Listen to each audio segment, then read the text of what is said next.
Once upon a time in a small Georgia town tucked between rustling trees and winding roads, there lived a young woman named Helen Clara. At just 26, her face still carried the softness of dreams once cherished, and the shadows of dreams long broken. Helen wasn't born bitter.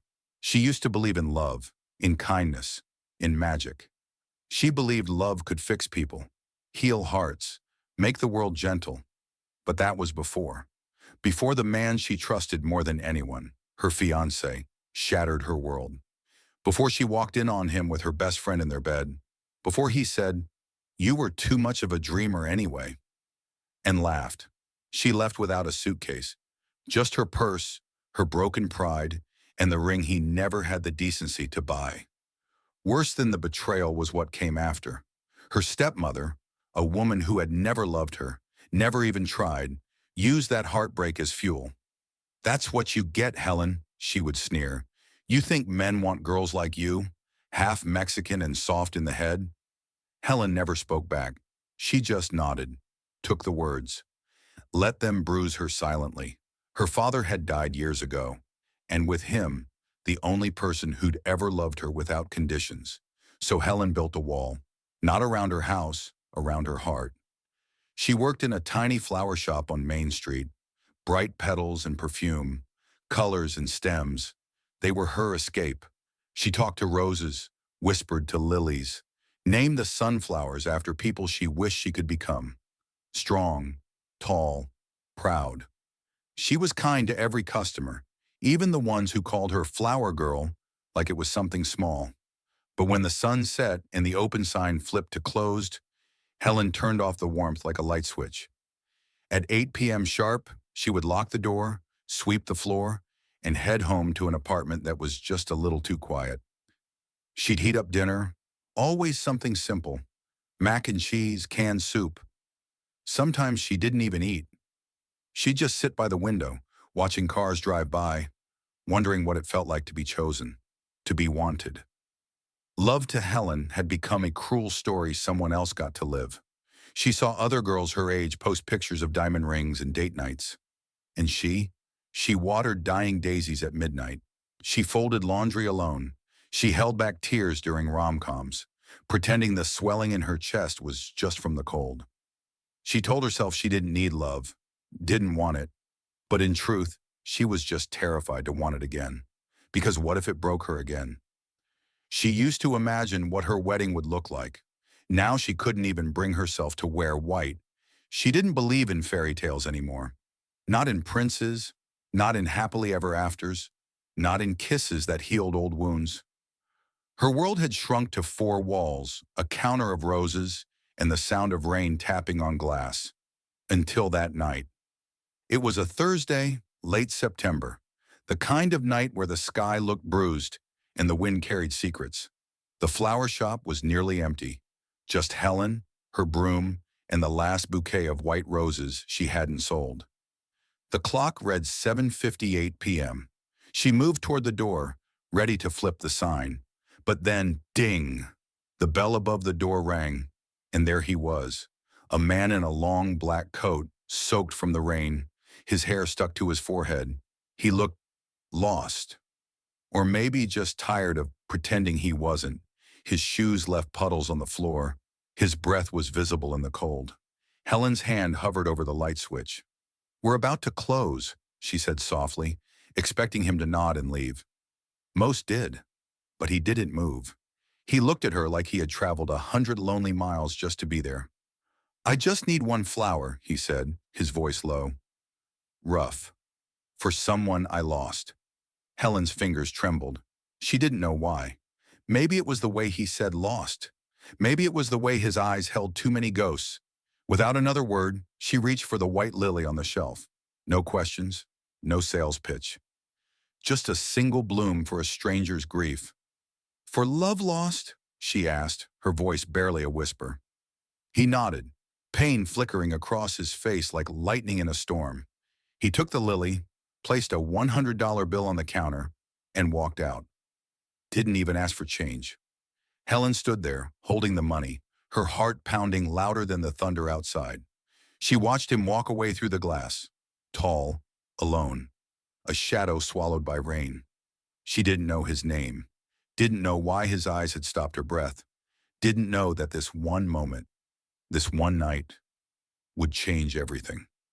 Forever. The rain had started early that evening, soft at first, like a whisper on rooftops, then heavier, soaking the streets of the little Georgia town. Helen stood behind the counter of her flower shop, hands wrapped around a cup of cheap coffee, watching the second hand on the clock tick toward 8 p.m.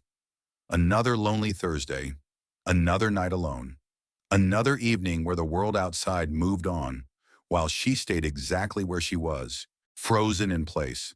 The shop smelled of roses, eucalyptus, and quiet. She was about to flip the sign to closed when, ding, the soft chime of the doorbell shattered the silence. Helen looked up, confused. No one ever came in this late, not unless they forgot an anniversary or needed a last-minute apology. But this man, he didn't look like someone who forgot. He looked like someone who remembered too much. He stepped inside, his shoes squishing on the mat. Rain dripped from his black suit and gathered at his feet. His tie was slightly loose, his jaw tight. But it was his eyes that caught her breath. They weren't just tired. They were heavy, like he had cried in silence for years and still carried every tear. Helen's voice came out more guarded than usual. "Sorry, we're about to close," she said gently, expecting him to nod and walk out. But he didn't. He stood still, his hands at his sides, rainwater clinging to his fingers, like sorrow that wouldn't let go. "I just need one flower," he said softly. His voice was low, calm, almost broken. "For someone I lost." Helen's heart did something strange. It paused, then ached. Something in the way he said lost pulled at her chest. Not everyone understood grief, but Helen did. She didn't ask who, didn't pry, didn't offer anything more than silence and compassion. She reached toward the shelf behind her and picked the only white lily left. It was perfect, delicate, strong, beautiful in the way that broken things sometimes are. She handed it to him. "For love lost?" she asked, her voice barely above a whisper. The man looked at the lily like it held a memory too sacred to touch. He nodded slowly. "Yes," he said. This was her favorite. Helen's breath caught. There was something haunting in the way he said was. Then he looked up, his gaze finally meeting hers. "I'm Mikhail Jordan," he added softly, almost like it pained him to speak his name aloud. She didn't recognize it, not yet. Not until days later when the truth unraveled. He laid $100 bill on the counter. Didn't ask for change. Didn't wait for her reply. He turned and walked out into the storm, leaving behind wet footprints, a silent shop, and a girl whose heart had started to stir again for the first time in years. Helen stood frozen, the note still warm in her palm. The name Michael Jordan echoing in her mind like a secret the wind wanted her to know. That should have been it. One flower, one goodbye, one sad-eyed stranger passing through. But the next evening, just before 8 p.m., ding! The bell rang again, and there he was. Dry this time, in a dark gray coat, but still quiet, still holding that same haunted sadness in his eyes. Helen blinked. "Back so soon?" He nodded once. This time, something for her birthday. No smile, no explanation. But Helen didn't need one. She handed him a small bouquet of pink tulips. He took them gently, nodded again, and walked out. No words, just the softest look that said thank you without speaking. On the third day he returned again, this time at 7:59 p.m. Helen had been waiting. He didn't say why he came. He just stood there, eyes drifting over the flowers like they were pieces of his past. "Peonies," he murmured. She loved them in spring. Helen didn't ask who she was. She just handed him the freshest peonies they had. When he left that night, Helen locked the shop with a strange flutter in her chest. He came back again and again, always just before closing, always choosing one flower, always paying far too much and saying far too little. People in town started to whisper, "Who's the man who visits the flower girl every night?" He looks like he walked out of a storm and into her world. But Helen didn't care about the whispers, because something inside her had started to wake up. Not love, not yet, but wonder. She began to notice the details. The way Michael touched the flowers like they were glass. The way he avoided loud noises. The way he looked at her sometimes like he wanted to say something, but couldn't. He never smiled, but he was kind. He didn't talk much, but when he did, his words felt like poetry dipped in sorrow. And Helen, despite everything, despite her broken heart, her closed-off soul, her fear of dreaming again, began to look forward to 7:59 p.m. every night. One flower at a time, the mysterious man with sad eyes was slowly walking into her world. And she had no idea he was carrying a truth that would change everything she thought she knew about love, about herself, and about second chances. By the end of the week, Helen's flower shop felt different.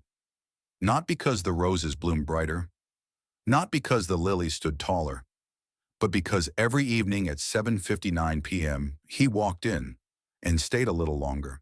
He no longer just picked a flower and left. He started asking small questions. How was your day? Do you ever close early? Have you always loved flowers? Simple things, but they chipped at the wall around her heart. He would lean on the counter, not smiling, but listening, truly listening. One night when she was struggling to lift a heavy box of vases into her car, he silently stepped in. Let me, he said, taking it like it weighed nothing. Helen tried to argue, but he just walked beside her, quiet and kind. No arrogance, no charm games. Just a man, helping. That night, curiosity finally won. She searched his name online, Michael Jordan. The name pulled up hundreds of articles, photos, and interviews. He was one of Atlanta's richest real estate moguls, worth millions, maybe more. They called him the Ice Tycoon for how cold and emotionless he had become after his wife's death. Her name had been Elaine. Beautiful, graceful. They had been married for 5 years before a drunk driver ended everything on a rainy night. 2 years ago, right around this time of year. Helen closed her laptop slowly, her heart suddenly heavy. That's why he came in the rain. That's why he bought lilies. That's why he never smiled. He wasn't cold. He was grieving. The next day, Helen looked at him differently. Not as a customer, not even as a billionaire, but as a man with a heart that had shattered and didn't know how to heal. Still, things began to change. The visits became longer. His eyes grew softer. One day, he didn't buy flowers at all. I just wanted to see how you were, he said. Her hands had trembled. Her breath caught in her chest. But with his growing presence came the whispers. The town noticed. People glanced through the shop window when he came in. Some stared. Some shook their heads. Some whispered, "Why's he going to her shop? A rich man like that? Doesn't make sense. She's sweet, but she's, you know, not one of us." And Helen knew what meant. They meant her blood, her mother's brown skin, her Mexican last name that her stepmother had tried to erase. It wasn't long before the storm came. Helen was arranging sunflowers in the front window when the door slammed open. She flinched. It was her stepmother, in a sharp red coat and tighter face, filled with poison and pride. "You think a man like him would ever marry a girl like you?" she hissed, eyes flashing.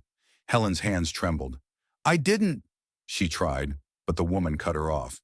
"You're nothing but the help to men like him, a florist girl with foreign blood and no last name worth repeating." She stepped closer, her voice sharp as glass. "Don't embarrass yourself, or us." And then she was gone, leaving Helen standing in the middle of her quiet shop, surrounded by beauty, but feeling like the ugliest thing in the room. She sank to the floor behind the counter, her head in her hands. The truth hurt, not because her stepmother said it, but because a part of her believed it. Love wasn't real, not for girls like her, not for girls with broken family names and brown-skinned mothers the world tried to forget, and certainly not with men like Michael Jordan, men in black suits who carried loss in their eyes and millions in their bank accounts. So that night, when he came in again, she didn't look up. She simply whispered, "We're closed." Even though the clock still said 7:59, Michael didn't argue. He stood there for a second, watching her, and then quietly turned around and left. Helen stayed behind the counter, not crying, because she'd cried too many times before. But something inside her felt like it was bleeding. Not because he left, but because she didn't ask him to stay. Because deep down she didn't believe she was worth it. But fate wasn't done with her yet, not even close. Because the next time Mikkel returned, he wouldn't just come for a flower. He would come for her. And the truth he carried would make Helen question everything she thought she knew about love, about worth, and about the power of choosing someone even when the world says you shouldn't. The invitation came wrapped in gold. It wasn't a text. It wasn't a call. It was a handwritten note delivered by a driver in a dark suit. Inside it read, "Come with me tonight. Let them see who you really are." MJ tucked with the note was a golden gown, soft as silk, shimmering like moonlight. Next to it, a shoebox. Inside, heels that sparkled like fallen stars. Helen stared at them like they were foreign objects, as if they weren't meant for her feet, as if the gown would reject her the moment she tried it on. She almost threw them aside. But then, just before sunset, a soft knock echoed at her apartment door. It was him. Mikkel stood in a black tuxedo, his hair slicked back, a gentle smile on his lips. He didn't look like a billionaire tonight. He looked like a man with a mission. "Put on the dress," when he said quietly, "Tonight, you walk beside me." She hesitated. Every cell in her body screamed, "No." But something in his eyes whispered, "Try." So she did. When she stepped out 15 minutes later, her heart nearly stopped. The mirror didn't lie. She looked like someone out of a dream. Michael's breath caught. He stepped forward, gently tucking a loose curl behind her ear. "You're the most beautiful woman I've ever seen," he said. And somehow she believed him. The car ride to the gala was silent, not out of awkwardness, but awe. Helen's fingers curled nervously in her lap. But the moment she stepped out of the car, everything changed. Flash bulbs, gasps, whispers. The Grand Hotel towered over them, its windows glowing gold. Inside, the ballroom sparkled. Chandeliers glittered like snowflakes made of diamonds. People in gowns and tuxedos stood in circles, sipping wine, judging silently. Helen walked in beside Michel, her arm looped through his, her back straight, but her heart pounding like thunder. Every step echoed, eyes followed her. Whispers rose behind delicate hands. "She's not even his type. She's just a florist. She's Mexican, you know. She must be after his money." The words cut, not because they were true, but because they were meant to hurt. But Michel didn't let go of her hand, not even for a second. He smiled. He nodded. He introduced her like she was royalty. "Meet Helen Clara," he said with pride in his voice. "She's with me." And when someone dared to give her a smug glance, Miko leaned in close and whispered, "Let them choke on their envy. You belong here more than they do." It was the first time Helen stood in a room full of strangers and felt seen. Later, when the music softened and people moved toward the dance floor, Michelle tugged her gently toward the elevators. "Where are we going?" she asked. He smiled mysteriously. "To breathe." They stepped into a private elevator that rose to the rooftop. The doors opened to a quiet, magical world. String lights twinkled. The city below looked like a sea of stars. And above them, the real stars stretched across the velvet sky. Michael led her to the edge, where a soft breeze lifted her curls. He stood beside her for a long minute, just silent. Then he said in a voice filled with ache and truth, "I know you don't believe in love anymore." Her breath caught. He turned to face her, the city lights flickering in his eyes. "But I do," he said, "and every day I've come to your shop, it's been like learning to breathe again." Helen blinked, unsure if she was dreaming. "I lost someone once," he continued, "and I thought I'd never feel again. Then I met a woman who spoke with her eyes, fought with her soul, and made flowers speak louder than people." He reached into his pocket, and then he dropped to one knee. Helen gasped. The wind stopped. The stars seemed to pause. Even time held its breath. In his hand was not the largest ring she'd ever seen, but the most beautiful, a single diamond, framed by tiny lilies. "I'm not asking you to forget the past," he whispered. "I'm asking you to let me show you a future." "Marry me, Helen Clara." Her heart beat so loudly she thought the world could hear it. "No cameras," he added. No news, no headlines, just us.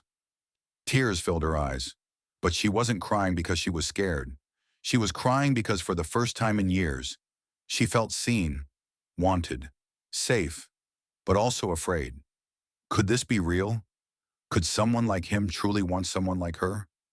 She stared at him, his tucks, his wealth, his pain, his eyes. And then she looked down at her hands, hands that had trimmed roses, wiped counters, carried boxes, and realized maybe those hands deserved love too. She didn't say yes, not yet, but she took his hand, gently lifted him to his feet, and whispered, "Why me?" Mikhail's answer? He brushed his lips against her forehead and whispered, "Because when the world closed its doors on me, you left yours open." The wind howled across the rooftop as Helen stared into Mikhail's waiting eyes. He was still on one knee, holding out the ring, his voice full of hope. But Helen's heart was at war. Yes, it fluttered. Yes, it felt warm in his presence. Yes, he had protected her tonight in a ballroom filled with judgment. But that deep-rooted fear inside her, planted by betrayal, by cruel words, by years of being told she wasn't enough, it roared louder than any dream. Her lips trembled. Her chest tightened. I I can't," she whispered, voice cracking. She turned and ran. Her heels clicked down the rooftop stairs, her gown catching on the marble. She didn't look back, not even when she heard him call out her name. "Helen!" Her lungs burned, her vision blurred. Down through the elevator, through the glittering lobby, out into the freezing night. She ran until her legs gave out near a quiet street lamp outside the hotel. The rain had started, soft at first like whispers, then harder, like the sky was weeping with her. She fell to her knees, on wet pavement, mascara streaking down her cheeks, fingers clenched, and she cried. Not quiet tears, but years of heartbreak crashing out of her chest. All her life she had been told, "You're not white enough. You're not rich enough. You're not the kind of girl men marry." The voices echoed louder than the rain. Then, footsteps, fast, heavy, desperate. Suddenly, Mikkel was there, soaked, panting, face wild with worry. He found her kneeling under the flickering street lamp, her golden dress stained with rain and dirt. His heart shattered. "Helen!" She looked up, eyes red. "I don't want your pity," she screamed through tears. "I'm not good enough for you." Mikkel froze. "What?" he whispered. "I'm just a florist, Mikkel," she choked out. "Everyone says it. My stepmother. The whole town. Even I believe it sometimes. I'm not like you." She tried to stand, but he stepped closer, then dropped to his knees in the cold mud, ignoring his expensive suit. "I don't want perfect," he said, his voice shaking. The rain poured harder. "I want real," he breathed. "You think I don't know what it means to be judged, to be labeled? I've been called cold, heartless. I've been used for money. I've been loved for power." He reached for her hand, trembling, wet, but full of truth. "But when you handed me that white lily, you didn't ask for my name. You didn't care about my past. You saw a man grieving, and you gave me peace." Tears streamed down Michel's cheeks now. "I don't want another empty mansion. I want laughter in the kitchen. I want flowers on the table.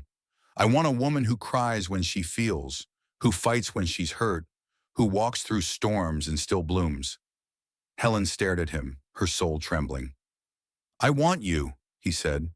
"The girl with dirt on her dress and fire in her heart." The thunder rolled above them. Cars passed slowly in the distance, but in that moment, it was just the two of them. Mikkel held the ring again, his fingers muddy, his eyes begging. "Let's show them," he whispered. "Let's show the world that love isn't about blood, or class, or skin." He held her hand to his chest. "Love is about truth, and you are my truth." Helen sobbed, not out of sadness, but because someone had finally spoken to her soul. All these years she thought love was a lie, that it only belonged to the lucky or the privileged. But this man, this billionaire on his knees in the rain, had just shattered every lie she'd ever believed. She looked down at him, his lips trembling, his heart raw, his suit drenched, his hands shaking, and through her tears her voice broke into the rain. Yes. His eyes widened. She fell into his arms. They held each other in the rain like the world no longer mattered. Cars passed. People stared. But neither cared. Because in that moment, a florist from Georgia and a billionaire from Atlanta proved that real love doesn't ask for permission. It doesn't wait for approval.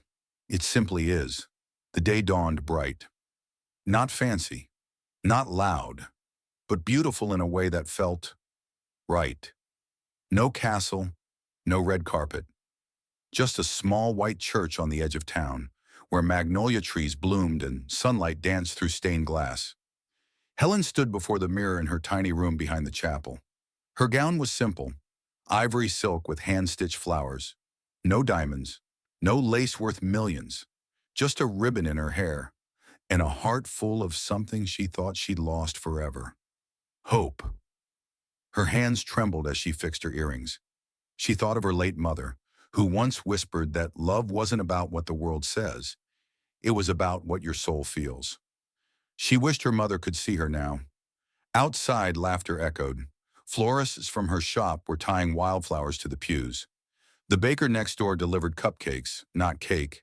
And old Mrs. Bradley, the town gossip, wore a lilac hat and wiped tears from her eyes. People came. Not all. Some chairs stayed empty, especially the one meant for her stepmother.